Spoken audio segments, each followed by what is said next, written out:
Halo guys, kembali lagi dengan gue Kuro guys. Di sini mari kita lanjutin rangkuman manga Tensei Shitara dan anak OG sebelumnya, yaitu lanjut ke part sebelumnya. Jadi yang belum nonton part sebelumnya, gue saranin kalian buat nonton dulu supaya lebih enak memahami alur ceritanya. Oke, langsung aja kita masuk ke pembahasannya. Jadi setelah Jet memperingatkan Silpa supaya nggak jadi memasuki kastil itu, saat itu kemampuan teleportasi Jet malah tiba-tiba aktif seperti biasanya, dan akhirnya Jet dan timnya pun langsung berpindah ke tempat lain. Ya entah mereka ini berpindah kemana, yang pasti mereka itu berpindah ke tempat yang cukup jauh dari tempat Silpa sebelumnya. Nah di sini mereka itu mulai sadar kalau om-om yang sudah memberikan misi pada mereka itu sebenarnya merupakan ayah Silpa sendiri, yaitu Marquis Langris. Di sini Jet juga sempat mengatakan kalau belum lama itu dirinya juga sempat ditawari misi yang cukup aneh, yaitu untuk membunuh si bocah ajaib yang ada di kerajaan Bertram. Cuma kan Jet langsung menolak itu, sedangkan yang memberikan misi itu juga udah beda orang atau bukan ayahnya Silpa. Ya setelah arknya Silpa ini kita bakal mulai masuk ke ark kerajaan Bertram itu cuy. Lalu kembali ke tempatnya Silpa, di mana saat itu Silpa dan partinya sudah mulai memasuki kastil. Ya tentu di sini Jared itu cuma bisa bingung setelah diceritakan kejadian sebelumnya. Karena kan Jared merasa nggak punya musuh yang sampai punya dendam padanya seperti itu. Jadi kalaupun ada orang yang sampai punya dendam padanya, untuk saat ini ya mungkin hanya para pria di guild petualang. Karena kan Jared akhirnya berhasil membentuk satu party dengan Silpa. Sedangkan Silpa itu kan memang lagi sangat populer di kalangan para petualang. Nah setelah memasuki kastil itu, ternyata mereka ini belum merasakan adanya kekuatan sihir yang sangat tidak masuk akal, atau yang sebelumnya dikatakan sama Jet. Lalu sosok yang katanya seperti anak kecil juga belum kelihatan. Nah jadi sebagai bos dungeon, Granheim itu hanya akan muncul di malam hari, karena katanya dia itu makhluk nokturnal. Makanya kalau pengen langsung mengalahkan bos dungeon itu ya harus datangnya di malam hari, seperti yang dilakukan party Silpa ini. Ya sebagai bos dungeon tentu Granheim itu cukup kuat. Cuma kata Sandra dan Jared gak perlu khawatir, karena katanya walaupun sekuat itu, tapi Granheim itu gak punya banyak kemampuan membunuh. Jadi kalau misalkan nanti mereka menemui situasi yang sangat darurat, maka kemungkinan untuk bisa lari itu masih sangat tinggi. Lalu tak lama kemudian, saat itu Granheim pun mulai muncul dengan sangat percaya diri dan juga sambil terusan mengejek mereka. Ya intinya dari semua ejekan dan kata-katanya itu dia itu kelihatan banget saat membenci kerajaan Salom. Awalnya di sini Silpa itu langsung melancarkan beberapa tebasan badannya. Walaupun semua tebasan itu nggak ada yang mempan badannya, karena tubuh Granheim itu adalah kabut dan bahkan serangan sihir juga nggak akan mempan badannya. Nah karena alasan itulah kenapa Granheim yang tidak punya teknik mematikan bisa bertahan selama bertahun-tahun. Ya begitulah yang Sandra katakan. Di sini Silpa itu masih terusan menyerang Granheim walaupun masih kelihatan percuma. Sampai akhirnya Granheim pun menyadari kalau Silpa itu merupakan keturunan dari keluarga Langris. Karena dulunya ayah Silpa juga pernah datang ke dungeon ini dan juga sempat melawan Granheim. Walaupun waktu itu ayah Silpa juga belum mampu untuk membunuhnya. Soalnya waktu itu ayah Silpa masih menjadi seorang petualang biasa. Dan kemampuan berpedangnya juga masih belum bisa digunakan untuk memotong kabut. Walaupun ya pada waktu itu si Granheimnya juga kabur-kaburan mulu. Nah di sini kan si Granheim itu sempat membagi tubuhnya menjadi cukup banyak dan semua dari mereka itu punya tubuh seperti anak kecil. Jadi Silpa dan yang lainnya itu langsung berpikir kalau mungkin itulah yang dimaksud Jet dan para petualang sebagai sosok bocah yang sangat mengerikan di kastil itu. Nah di sini di saat Silpa masih terusan menebasnya tanpa henti, saat itu Sandra dan Jared juga sedang menyiapkan rencana. Awalnya Sandra itu sengaja ikutan menyerangnya tanpa menggunakan armornya. Namun setelah punya kesempatan, Sandra itu sengaja menggunakan armornya untuk menahan tubuh kabut Granheim atau ya sama aja menahannya untuk sementara. Sedangkan di waktu itu juga Jared yang sudah menyelesaikan mantra sihirnya langsung memberikan serangan itu pada tubuh Granheim. Awalnya tentu si Granheim hanya menertawakan serangan itu, karena kan dia yakin kalau serangan sihir nggak akan memberikan damage apapun badannya. Cuma ternyata serangan Jared yang barusan itu merupakan segel khusus untuk mengeraskan tubuh Granheim. Jadi ya setelah terkena serangan itu dia itu nggak lagi mampu mengubah tubuhnya menjadi kabut. Sedangkan armor Sandra akan terusan menahan gerakannya. Ya jadi tubuh Granheim itu bakal menjadi sasaran yang sangat empuk. Begitulah yang mereka pikirkan. Nah jadi ternyata wanita muda yang dimaksud Sandra atau yang di masa lalu pernah menjadi teman mereka itu ternyata adalah adik perempuan Jared sendiri. Sepertinya dia itu matinya juga saat mencoba menaklukkan kastil ini. Walaupun waktu itu Sandra dan Jared gak ikutan dalam party itu. Padahal yang mungkin Jared dan Sandra sudah sempat untuk memperingatkannya. Makanya semenjak saat itu Jared ini sengaja mengumpulkan banyak info untuk bisa menciptakan sebuah ramuan yang bisa mengeraskan kabut. Dan juga sekaligus berusaha membentuk partai terkuat yang nantinya bakal mampu untuk membunuh Granheim. Dan partai inilah yang bagi Jared merupakan partai terkuat. Nah, di sini dia itu sengaja mencampurkan ramuan pada serangannya yang barusan itu. Awalnya setelah itu di sini Sandra dan Jared itu langsung menyerang Grantham dengan berbagai serangan kuat mereka. Namun setelah beberapa lama ternyata semua serangan mereka itu masih bisa ditahan dengan sangat mudah. Sedangkan Grantham sudah berhasil menghancurkan armor yang menahan tubuhnya dan bahkan saat itu dia sudah menumbangkan Sandra hanya dengan kekuatan fisiknya saja. Ya jadi ternyata tanpa berubah jadi kabut aja dia ini udah cukup kuat. Karena dia itu hanya tinggal memfokuskan semua energinya pada kekuatan fisiknya itu. Dan itu udah sangat melampaui kekuatan Jared dan juga Sandra. Ya intinya kekuatan Grantham ini ternyata jauh lebih kuat dari yang diperkirakan. Saat itu setelah menumbangkan Sandra, dia pun langsung menyerang Jared dengan kecepatan dan kekuatan fisiknya yang cukup tinggi. Tapi untungnya sebelum Jared tumbang, Silpa itu dengan sangat cepat berhasil untuk memotong satu lengan Grantham. Walaupun dia bisa langsung kembali pulih.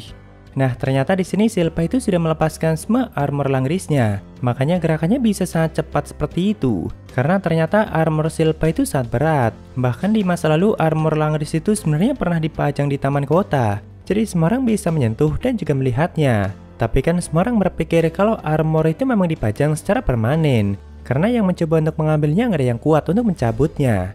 Tapi ternyata armor itu cuma diletakkan aja. Cuma karena saking beratnya, makanya orang-orang berpikir kalau armor itu memang dipajang secara permanen. Ya mungkin tujuan Silpa selalu menggunakannya untuk selain melatih fisiknya. Makanya begitu dilepaskan, tentu kecepatan dan kekuatan fisik Silpa langsung meningkat dengan sangat drastis. Jadi di pertarungan ini Silpa itu sama sekali nggak menahan diri dan begitu pula dengan Grantham. Apalagi di sini Silpa itu mulai memahami perkataan yang dimaksud sama ayahnya sebelumnya. Yang mana Silpa itu bertarung tidak hanya demi pedang itu sendiri, melainkan demi untuk melindungi teman-temannya yaitu Sandra dan juga Jared. Dan ternyata hal itu memang semakin meningkatkan kekuatan Silpa. Ya saat itu begitu Grantham maju menyerang dengan kecepatan yang cukup tinggi, ternyata tebasan Silpa sudah lebih dulu mendarat di kepala Grantham. Bahkan setelahnya Silpa terus melanjutkannya dengan berbagai macam teknik serangan yang tentunya sangat mematikan. Dari mulai bawah, atas, kanan, kiri, depan, dan belakang, dan semua itu dia lakukan dengan gerakan dan juga serangan yang sangat cepat. Tentunya Grantham sama sekali nggak punya kesempatan untuk menghindar, apalagi menyerang balik. Karena perlahan bagian tubuhnya aja mulai terpotong satu persatu dan bahkan akhirnya hanya tinggal tersisa bagian matanya aja. Itu pun Silpa langsung melancarkan serangan terakhirnya. Ya sebenarnya semua gerakan dan serangan Silpa ini di manganya itu digambarkan dengan sangat epic cuy. Bahkan hampir satu chapter penuh isinya itu cuma teknik serangan Silpa yang sangat indah itu. Walaupun setelah itu pedang Silpa langsung patah karena memang tidak mampu untuk menahan kekuatan Silpa yang sangat kuat.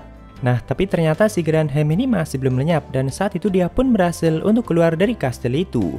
Karena sepertinya sebelum benar-benar lenyap terkena serangan Silpa dia itu berhasil untuk kabur. Walaupun ya tubuh dan kekuatannya sudah sangat menipis. Cuma kan tubuhnya sudah bisa kembali menjadi kabut.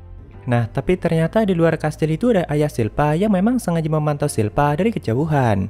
Dan sialnya si Grantham ini malah berpindahnya ke tempat itu.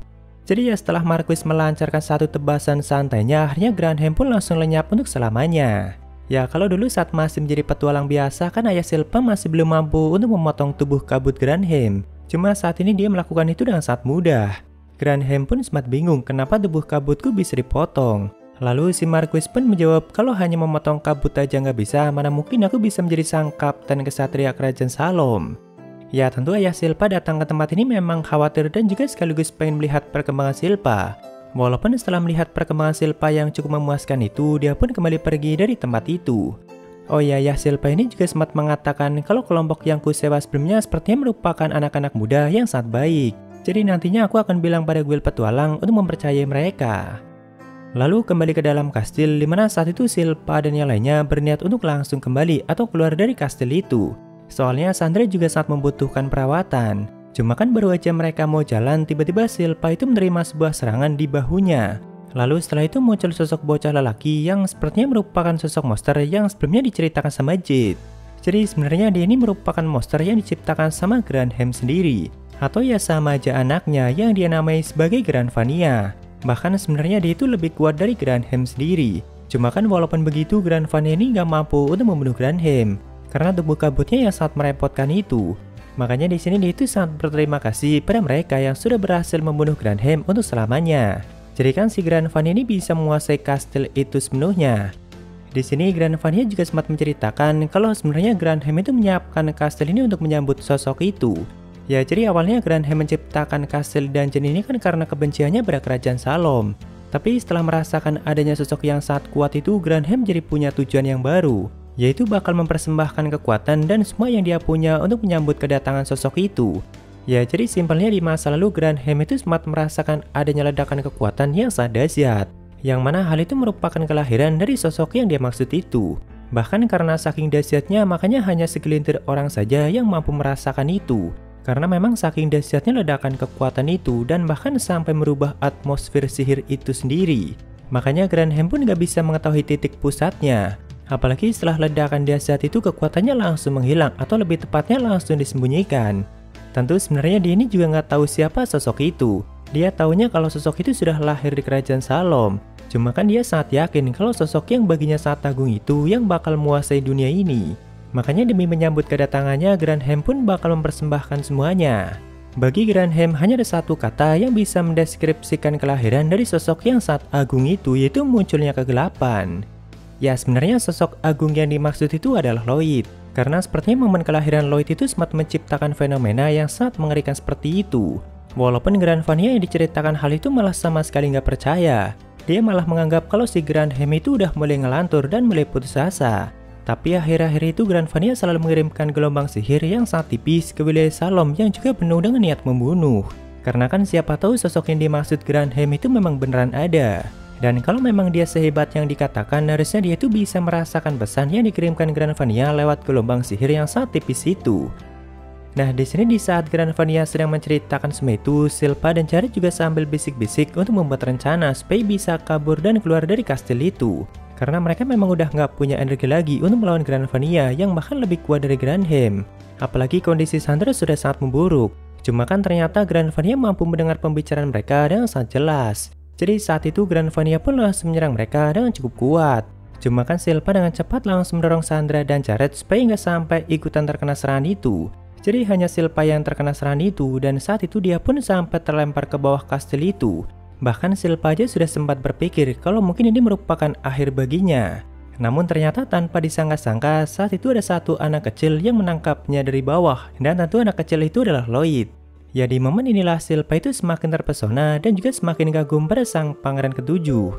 Karena sebenarnya pada saat Silpa diajak ke istana Salom, dia itu udah sempat bertemu sama Lloyd. Pada saat itu awalnya Albert itu sudah sempat menawari Silpa untuk bekerja di istana Salom. Dan Albert juga sempat menceritakan adik kebangganya yaitu Lloyd. Nah, karena Silpa juga cukup penasaran, dia pun akhirnya sempat mencari Lloyd yang saat itu lagi duduk sendiri sambil menikmati membaca buku sihirnya. Nah, jadi Silpa itu kan punya kebiasaan yang cukup unik, di mana saat dirinya bosan dia itu sering membayangkan menebas apapun yang dilihatnya. Nah, dalam pertemuan itu Silpa juga terusan melakukan hal yang sama. Dan dalam bayangan Silpa, semua orang di pertemuan itu mampu dia tebas. Cuma kan begitu dia melihat Lloyd dan mencoba membayangkan hal itu, ternyata tebasan Silpa itu sama sekali nggak ada yang mampu untuk mengenainya, dan bahkan Silpa aja sampai keringat dingin. Cuma kan di sisi lain di momen itu juga Silpa juga mulai merasakan perasaan yang aneh di hatinya. Ya, sebenarnya saat itu mereka sempat saling tanya satu sama lain dan bahkan mereka sempat saling mengungkapkan hal yang sangat mereka sukai. Cuma pertemuan mereka saat itu memang sangat singkat. Nah, lalu di momen inilah akhirnya Silpa itu mulai paham kalau dirinya itu udah jatuh cinta sama Lloyd. Ya, simpelnya itu sama aja seperti Marquis muda yang bertemu dengan ibunya Silpa dan akhirnya menjadikan itu sebagai alasan atau tujuan hidupnya. Di sini sepertinya Silpa juga merasakan perasaan seperti itu yang juga dia jadikan sebagai tujuan hidupnya. Jadi alasan dia hidup dan bertarung saat ini bukan hanya untuk pedang itu sendiri, melainkan demi sang pangeran ketujuh yaitu Lloyd. Tak lama kemudian saat itu Granvania yang dari atas melihat mereka pun langsung bertanya siapa katak konyol itu. Apakah dia juga merupakan petualang seperti kalian? Karena kan di sini Lloyd sudah langsung menggunakan kostum kataknya untuk menyamar. Lalu setelah menjelaskan dirinya yang cuma katak yang kebetulan lewat, Lloyd pun yang gantian bertanya, "Kau sendiri kenapa? Kau yang akhir-akhir ini mengirimkan sinyal aneh itu kan? Seperti mengatakan aku sang penguasa dunia, lalu aku akan menghancurkan dunia atau datanglah ke tempatku dan sebagainya." Bagi Lloyd, sinyal yang berisi kode itu udah kayak teka-teki yang dibuat sama anak kecil yang ternyata isinya sangat konyol. Ya, tentu Granvania yang mendengar itu langsung berpikir kalau si katak itu merupakan sosok yang selama ini ditunggu sama Granhem.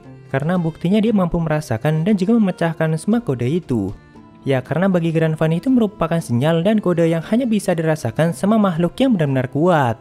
Cuma kan bagi Lloyd sudah seperti kayak permainan anak-anak, dan bahkan di sini di saat Granvania mulai kegirangan, Lloyd pun malah mengatakan berisik dasar bodoh, karena sinyal itu kan malah jadi mengganggu tidurnya Lloyd.